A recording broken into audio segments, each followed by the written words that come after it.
Si Rawing Nitis.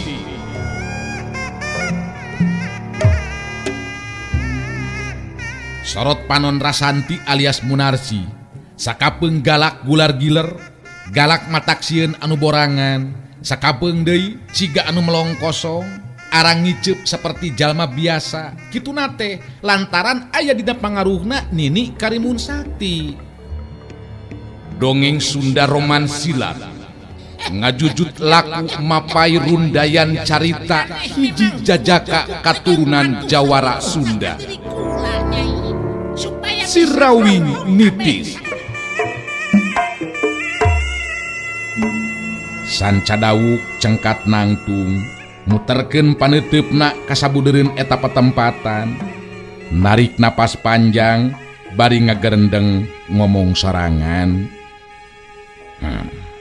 Di mana aing bisa manggihan si topeng mayitnya? Sanajan bener arwah panasaran kibuyut ireng anu sumanding geus mere pituduh mangsa diri aing ngayakinkeun ilmu, tapi tetep nu ngaran si topeng mayit cenah boga ilmu anu luar biasa. Kadinya aing kudu guru ilmu. Ku cara kitu kakara bisa malaskan nyeri ka si Rawing. Si Rawing Nitis digarap Kumang Inoy, naskah Yasana Yat R, pangreka jeung panyeup sora Udi Gibran, dibaturan Kukang Awe, teknik jeung editing garapan Nopan Cahya Lagawa, dibaturan Kukang Ence, pangjejer gawe Muhammad Ismail Haufansa.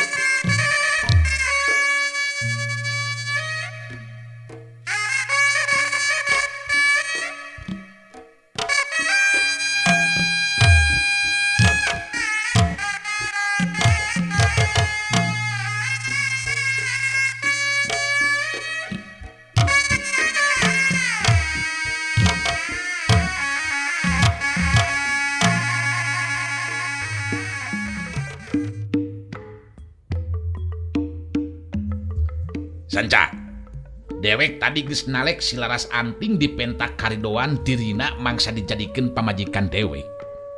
Tapi si Laras Anting nolak. Kalaka nyebutkeun kaayaan dirina anu geus ngabina hubungan cinta jeung Jaka Sinangling. Dewek jadi kasinggung ku eta caritaan. Si Laras Anting can nyahoeun ka dewek. Nu matak ayeuna, dewek bakal mere pancen ka maneh Sanca. Sanca dawuk netep antep ka si topeng mayit telila terus nyarita. Oh, nah pancen naon kitu Ki Guru? Coba jelaskeun. Ari kula mah saega diri pikeun ngalaksanakeun pancen ti Ki Guru. Pancen naon Ki Guru? Dewek hayang nyaho. Rek kumaha engke sikep si Laras Anting lamun babatok sirahna si Jaka Sinangling dijagrageun ka manehna. Nah masih keneh rek tetep mikat cinta, lamun si Jaka Sinangling geus jadi bangke. Nu mata dewek marentahkeun ka ilaing podaran si Jaka Sinangling, tek sirahna sarta bawa ka dieu babatokna. Kumaha si laing sanggup Sanca? Sanca dawuk ungeuk bari seuri terus nembalan. Jelas sanggup atuh Ki Guru, jelas sanggup. Kau bilang pancen anu enteng atuh eta mah. Jadi kula engke datang deui ka dieu teh kudu bari mawa sirahna si Jaka Sinangling beunannya. Nya bener kitu Sanca, bener. Lamun can hasil pamaksudan, montong wakamulang deui. Sirah si Jaka Sinangling kudu dibawa. Ku cara kitu geus eueuh deui alasan pikeun si Laras Anting jadi pamajikan dewek. Sabenerna dewek bisa wae maksa ku cara kasar, tapi dewek embung ku cara kitu mah. Hayang si Laras Anting ridho ngarah bener-bener dina kumaulana ka dewek. Karti Sanca dawu ejeng anu sejena arunggeuk nandakeun ngarti kana caritaan si topeng mayit. Kadenge si topeng mayit dina waktu harita nyarita deui.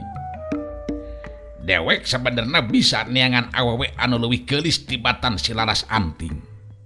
Tapi duka teuing kumaha? Hate aing ngarasa leuwih cocok ka si Laras Anting mangsa dijadikeun pamajikan ku dewe. Nu mata, maneh ulah nepikeun ka gagal sanca dawuh. Lamun nepikeun ka gagal, ngandung harti ilaing teu dibutuhkeun deui ku dewe. Eueuh hartina hirup ngabaktikeun diri ka dewe, ka harti. Oh, ka harti Ki Guru, ka harti. Kangaranan kudu maehan ejeng neuteuk sirah si Jaka Sinangling mah naon susahna. Geus sababaraha kali kuduna eta mangkeluk teh memang binasa ku leungeun kula. Ayeuna aya parentah langsung kieu ti Ki Guru. Moal make kudu gagal segala rupa Ki Guru. Buktikeun nu mataku ilaing sanca dawuh. Mangsa ilaing ngalaksanakeun pancen ti dewek, buktikeun. Keur maneh ieu Dewi, coba deketan jeung pangaruhan si Laras Anting. Maneh sarua awewe, omongan tah si Laras Anting supaya ngarti jeung narima kana kanyataan anu bakal karenapan ku dirina, karti. Si Topeng Mayit dina waktu harita ngareret ka Dewi Angrum anu dederet ungeuk bari terus ngajawab, naon anu disaurkeun ku pangersa kartos pisan. Ku abdi bakal dicobaan ngajakan ngobrol ka Laras Anting, sangkan ngarti sarta narima kana nasib anu lumaku ka dirina. Nasib anu lumaku ka dirina kudu kumaula ka salira pangersa, kitu ta pangersa. Nu matak bejaan jeung jelaskeun. Kangarenan geus aya di dieu, montong rek ngimpi bakal aya anu datang nulungan. Moal aya anu mampu nulungan jeung ngabebaskeun dirina kitu. Rek saha nu wani ngalawan kakuatan si Topeng Mayit. Ngimpi gitu, ngarepkeun bisa bebas tina cangkreman dewek mah. Ku abdi bakal dipangaruhan pangersa, sangkan hate jeung pikiran Laras Anting sadar. Nu akhirna tumarima kana kanyataan anu kudu ditarimakeun ku dirina. Memang kitu kuduna Dewi. Dewek geus teu hayang ngomong deui ngan anu jelas. Panolakan ti si Laras Anting ngandung harti panghinaan pikeun diri aing.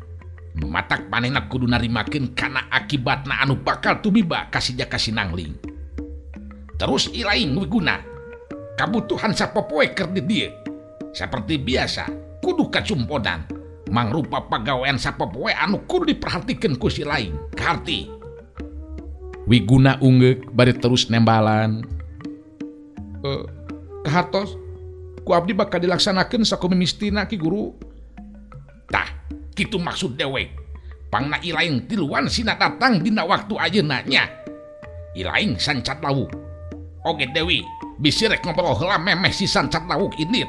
Ku dewek diberi kesempatan pikeun ngobrol. Hayo, sok. Ari nit ka ditu, mentong dira teuing deul ngobrolna. Anu jelas dewek ngan ukur nitah ilaing anu indit sanca. Teu dibenerkeun make jeung kudu bebarengan jeung si Dewi segala rupa. Sok, ku dewek diberi kesempatan ngobrol. Sanca dawuk jeung Dewi Angrum silih teuteup. Henteu loba deui carita terus duanana kaluar medal sila ti hareupeun si Topeng Mayit.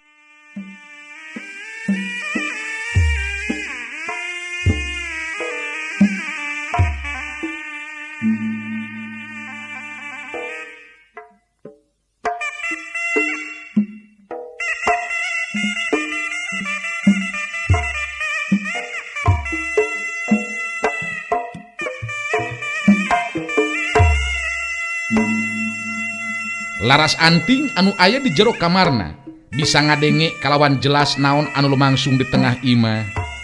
Si Topeng Mayit geus mere parentah ka sanca dawuk pikeun ngabinasakeun Jaka Sinangling jajaka anu dipika cintana. Nu saterusna sirahna bakal dibawa ka hareupeunana. Laras Anting jumerit jero hatena sasambat ka Jaka Sinangling jajaka anu geus ngeusian hatena.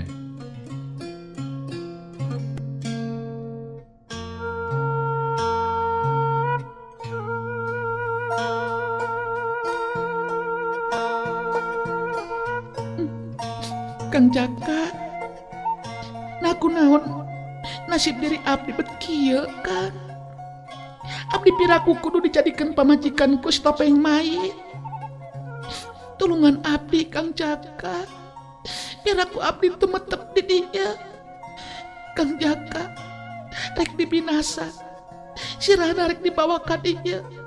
Gusti nu agung, ampun abdi moal kiat nyandaeun musibat anu saperti kieu.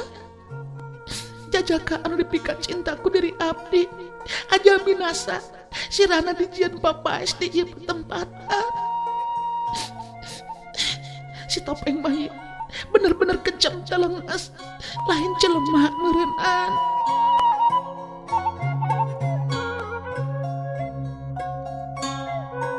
Laras Anting sumambat ka Jaka Sinangling, Jajaka anu dipikat cintana oge ka Juragan Gandara anu jadi bapakna. Bisa kabayang ku Laras Anting upama Jaka Sinangling sirahna dibawa ka hareupeunana.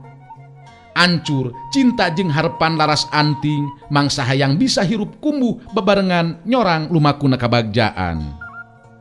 Laras Anting nyusutan Cipanon, gideg sababaraha kali bari jeung ngagarendeng ngomong sorangan. Henteu moal Kang Jaka moal nepikeun ka binasa, pastina oge Kang Jaka bakal salamet. Aing ke bisa bebas deui ti dieu, tepung deui jeung Kang Jaka. Nu saterusna bisa hirup bebarengan jeung Kang Jaka. Kang Jaka, cinta urang duaan tetep kedangan hiji Kang. Teu aya deui nu dipikat cintaku dari abdi. Kajaba ti Kang Jaka anu mampu ngesian hate abdi Kang. Laras Anting jadi ngusir sawangan sorangan, mangsa Jaka Sinangling ditugal jangga, sirahna dibawa kadinya bet teu wasa dina ngabayangkeunana oge.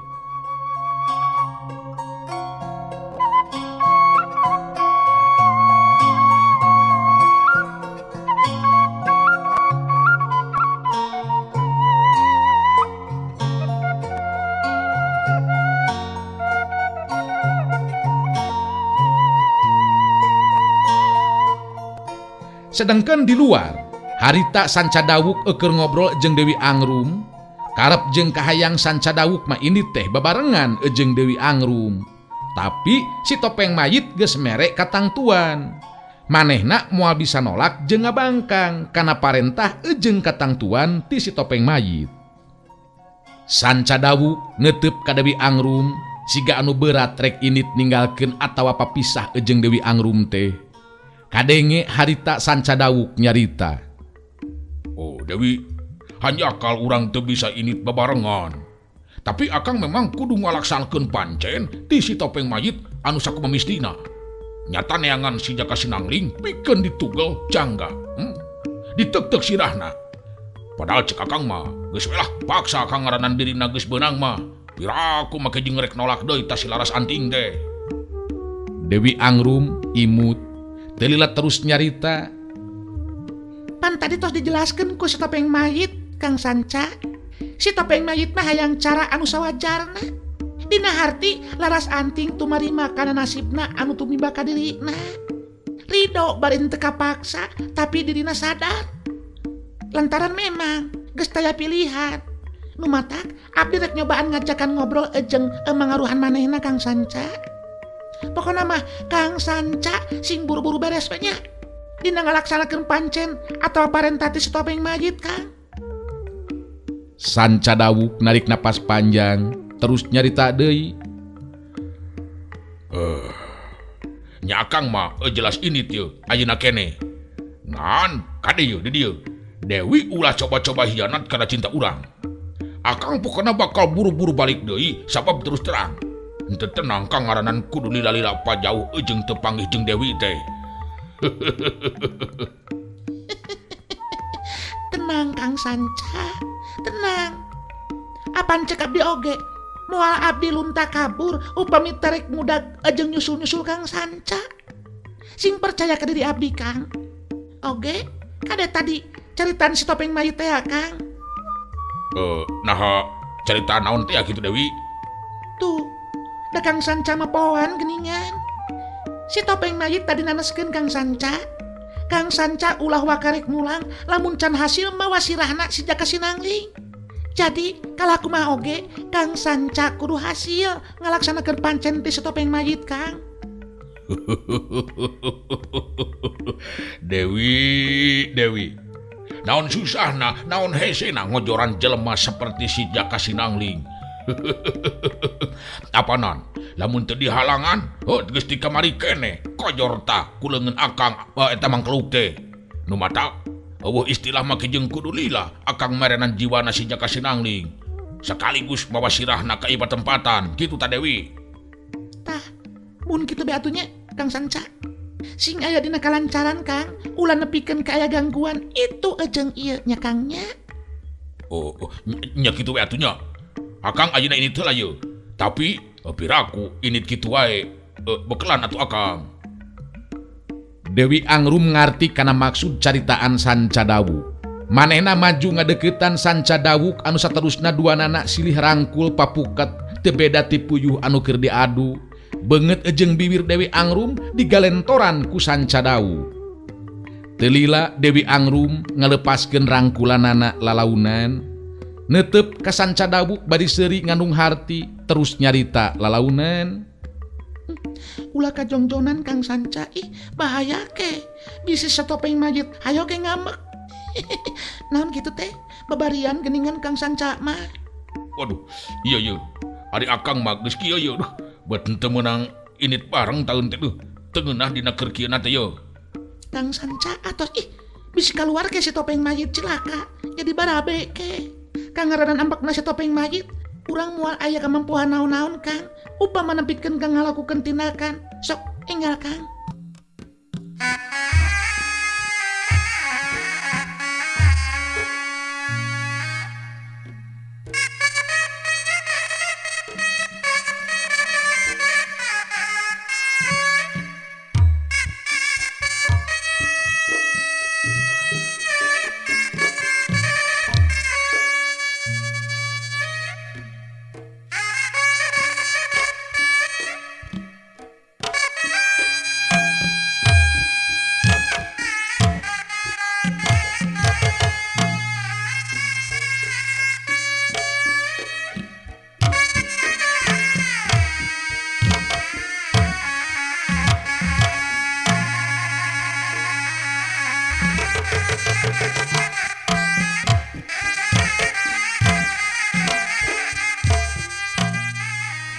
Akhir nama Sanca Dawuk harita ini sababara kali manehna ngalieuk ka tukang kalebah Dewi Angrum anu ngajanteng nangtung. Sajeroning lumampah Sanca Dawuk kakara sadar neangan Jaka Sinangling di mana cicingna kawilang bingung oge. Sabab sanajan geus sababara kali panggih teu nyaho di mana dumuk matuhna. Sabab di lembur kawalujaan mah geus jelas apan ditinggalkeun. Kapaksa Sanca Dawuk kudu mapai-mapai heula laratan Jaka Sinangling tetela henteu gampang neanganna teh. Waktu ngambah ka salah sahiji lembur kabeneran beuteung lapar harita Sanca Dawuk terus ngadon leureuh bari dahar di eta warung. Si emma warung kawilang someah ka jalma anu datang. Bari sajaroning dahar Sanca Dawuk ngobrol jeung anu boga warung. Sanes mak mah bet asa kakara ningali salira mah sanes urang dia rupi namanya. Bener mah kuring memang lain urang dia mah puguh keur neneangan dulur ieu teh yo ngaranna teh Jaka Sinangling sugan emak kungsi ngadenge cik. Kelanan Jaka Sinangling asa kungsi ngadenge puguh emak teh elah urang inget-inget heula nya. Oh, nya inget aya nama. Bener. Nya inget aya nama. Kumaha. Di mana ayeuna Jaka Sinangling teh mah? Di mana? Iya, anu kungsi kadenge ku emak mah. Bah Johar, tabib di ieu lembur, kungsi dipentes ku anu jagelis anu ngaran Ayu Manganti. Nya dipentes di pentaan tulung, sina ngobaran Jaka Sinangling cenah. Ngan cek beja mah, Bah Johar teh henteu mampu dina ngobaranana. Tah, nya duka teuing kumaha saterus nama. Emak henteu meunang beja deui naon-naon. Sanca Dawuk katingali paromana ngemuka bunga sabab meunang katerangan anu diharapkeun ku manehanana ngeunaan Jaka Sinangling. Waduh, kabeneran atuh lamun kitu mah mak. Nganung harti kuring bisa nyaho atau merenannya tempat cicingna. Maksud di tempat cicingna eta Bah Johar. Tabib di lemur teh mah. Ih, puguh be atuh, kumaha oge dibejaan ke. Bila kadar nuduhkeun tempatna Bah Johar. Nah, make jeung kudu hararese. Komo ieu ka ngaranna neangan dulur. Sanca Dawuk akhirna mah harita terus dibejaan ngeunaan imahna Bah Johar, tabib di eta lemur teh. Sanggeusna ngarasa cukup leureuh geus meunang alamat tempat cicingna atawa imahna Bah Johar. Harita Sanca Dawuk indit ninggalkeun warung rek nepungan ka Bah Johar.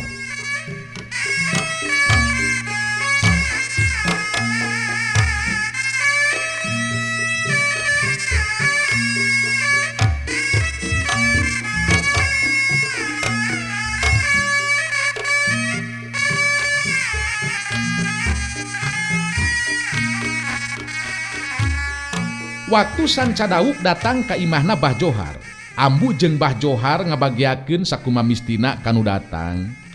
Sanggeusna silih bagiakeun sakumaha mistina, Bah Johar langsung tumanya marukana Sanca Dawuk rek menta tulung tatamba ubar meureunan. Ke. Abah teh bet asa nembe tepang ieu jeung salira mah.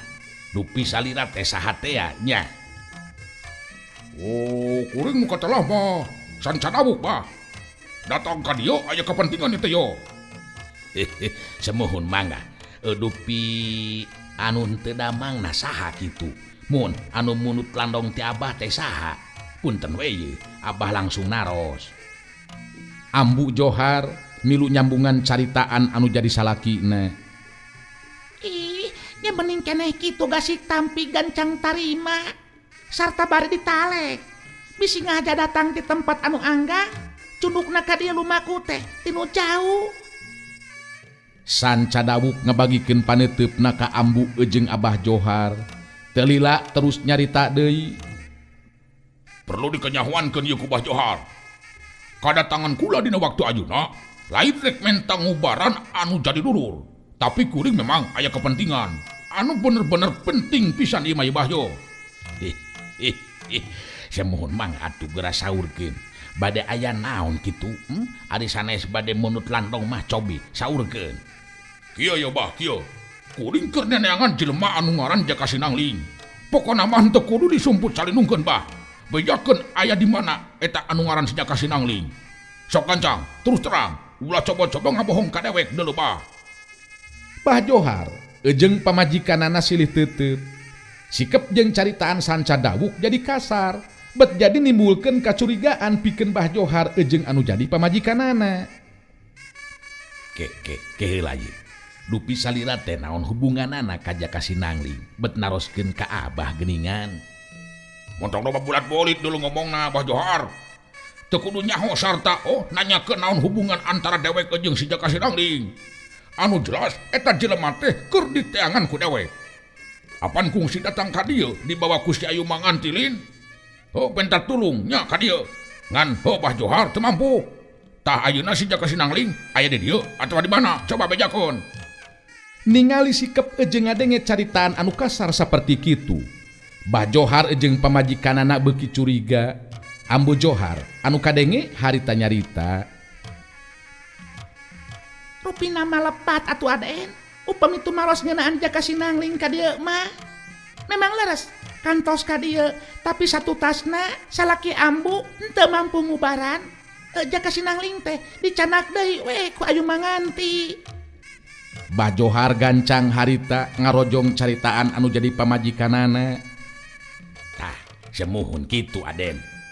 Memang kitu pisan tah ngeunaan Ayu Manganti sareng Jaka Sinangling teh. Ku ayeuna kitu Abah henteu terang ieu teh. Semuhun aya di mana tah ayeuna eta Jaka Sinangling teh. Sanca Dawuk langsung beungeutna jadi beureum, sorot panonna jadi beuki seukeut mun careng ka Abah Johar jeung pamajikanana. Teu lila kadenge Sanca Dawuk nyarita deui. Si laing duaan mun tong coba-coba deuleuh ngaheureuyaan ka dewek. Mustahil si laing Johar lamun teu nepikeun ka teu nyaho. Aya di mana dina waktu ayeuna eta Jaka Sinangling. Tong coba-coba ngulin caikeun sia, kawas ka budak rodek hulu deuleuh. Lamun si laing duaan teu hayang cilaka, sok bejakeun. Yo dewek si Sanca Dawuh lain budak leutik. Ngomong do bener sia.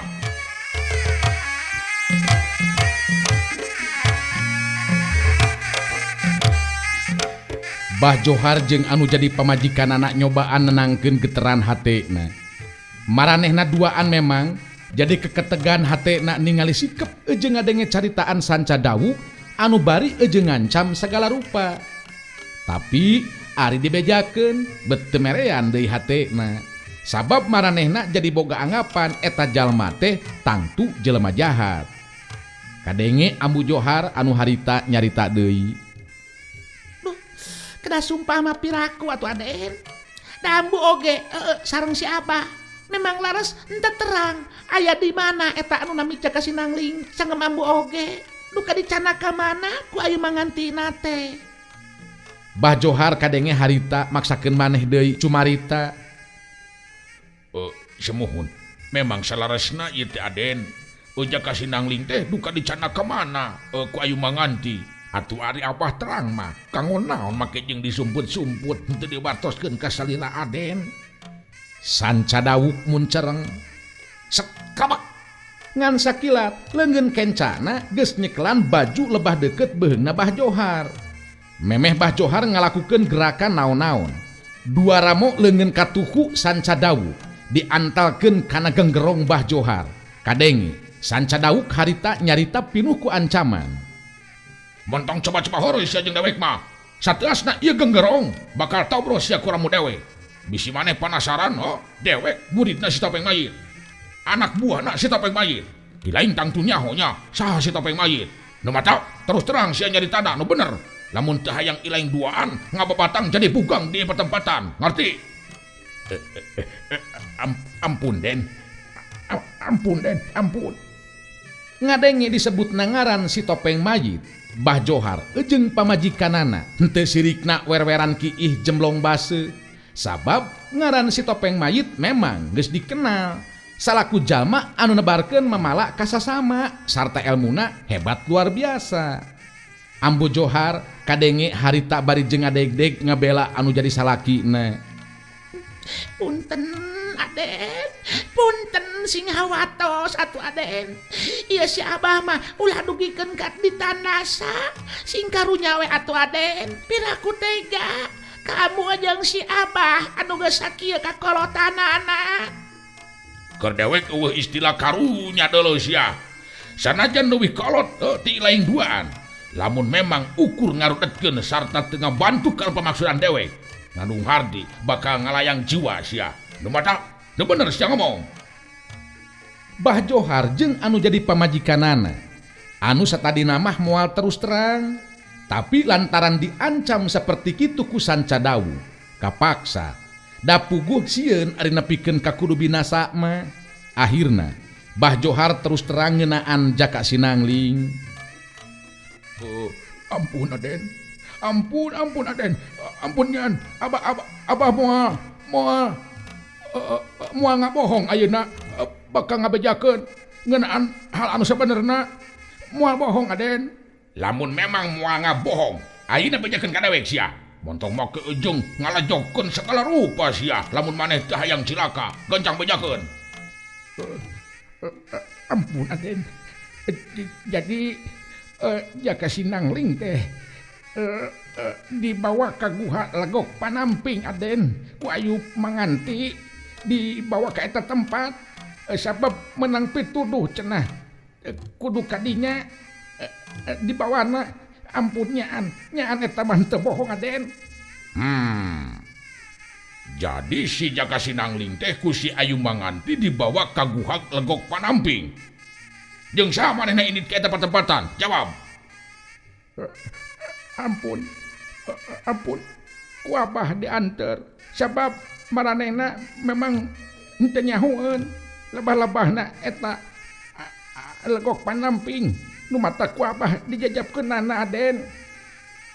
Sanca Dawuh unggut-unggutan manehna teu kudu hese dina waktu harita ngadatangan ka eta tempat ceuk pikirna. Sabab Bah Johar bisa nganter manehna pikeun nuju ka guha Legok Panamping.